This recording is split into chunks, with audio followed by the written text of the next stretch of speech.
Friends, स्वादशास्त्र recipe या YouTube चॅनलवर आपणा सर्वांचे मनापासून खूप खूप स्वागत. मे महिना आणि जून महिना हा वर्षभराची जे साठवणीचे पदार्थ असतात ते बनवण्यामध्ये सर्वांचा वेळ जातो आणि छान छान छान वाटतं असं बनवायला पण, कारण वर्षभर आपण त्याचा आस्वाद घेऊ शकतो. बघू शकता आपण काय बनवलं आहे.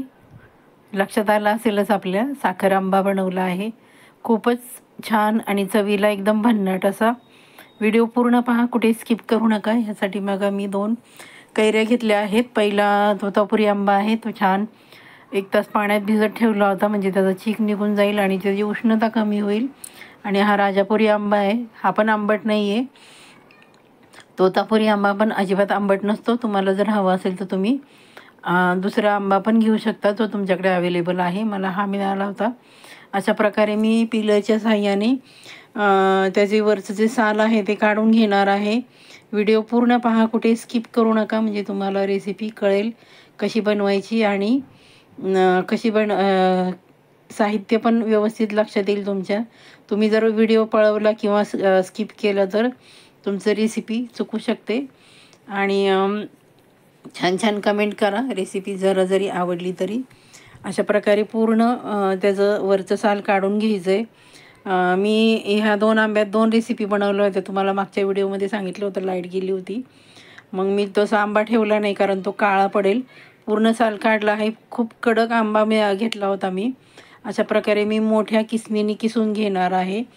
तुम्हाला जर छोटी किसणीचा वापर करायचा असला तर करू शकता, पण मोठ्या किसणीने त्याचा जो किस आहे तो खूप छान असा बघू शकता आपण, जाड जाड पडला आणि करायला पण छान. नंतर मी तो सर्व पिळून घेणार आहे, म्हणजे त्याच्यातलं जे एक्स्ट्राचं पाणी येते काढून घेणार आहे. जेवढा किस आहे तेवढीच आपण साखर घेणार आहे. मी 2 वाट्या हे घेतलं होतं कैरीचे किसलेलं पिळून, आणि 1 वाटी मी साखर टाकली आहे. आपण असंच मिक्स करून रात्रभर झाकून ठेवलं होतं. बघू शकता साखर छान अशी त्यामध्ये विरघळली आहे. नंतर आपण गॅसवर ठेवलं आहे बघा. सुरुवातीला आपण मोठा गॅस ठेवायचा आहे, म्हणजे ती पूर्ण त्याला उकळी यायला लगेच लागेल. नंतर आपण मध्यम गॅसवर करायचं आहे आणि जाडबुडाचा भांडं येथे वापरायचं आहे मैत्रिणींनो, म्हणजे जे तुमचा जो साखर आंबा आहे तो खाली त्याला लागणार नाही. बघा किती सुंदर झाला आहे आणि वर्षभर राहणार आहे. खास टिप्स आणि ट्रिक्स मी सांगणार आहे.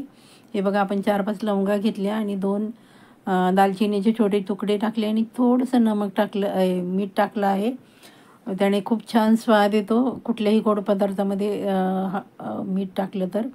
आणि छान असं आपण त्यामध्ये मिक्स करून घेणार आहोत. हे बघा किती सुंदर झाला आहे आपला साखर आंबा.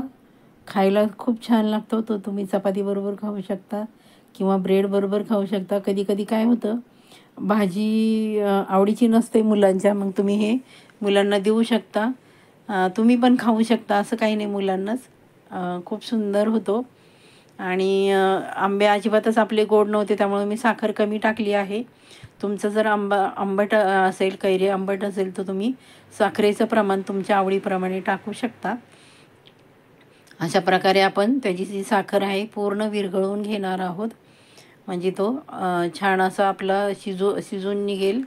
आपला जो साखर आंबा आहे तो खूप सुंदर आणि खूप चवीला भन्नाट असा होतो बघा.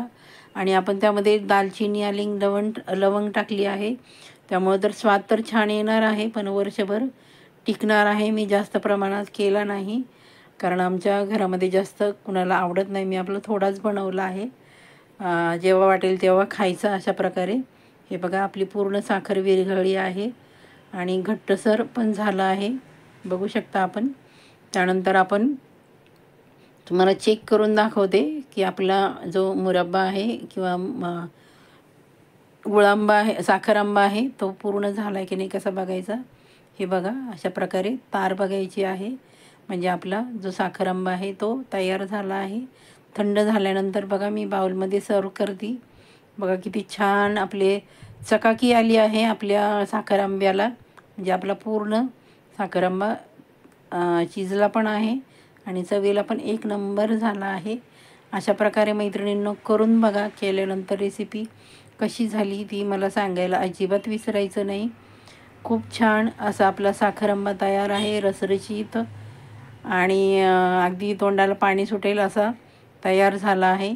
माझा व्हिडिओ आपण शेवटपर्यंत पाहता त्याबद्दल आपणा सर्वांचे मनापासून खूप खूप खूप धन्यवाद. स्वस्थ रहा, मस्त रहा. आपली आणि आपल्या कुटुंबाची काळजी घ्या. पुढच्या रेसिपीसाठी तयार. Bye bye.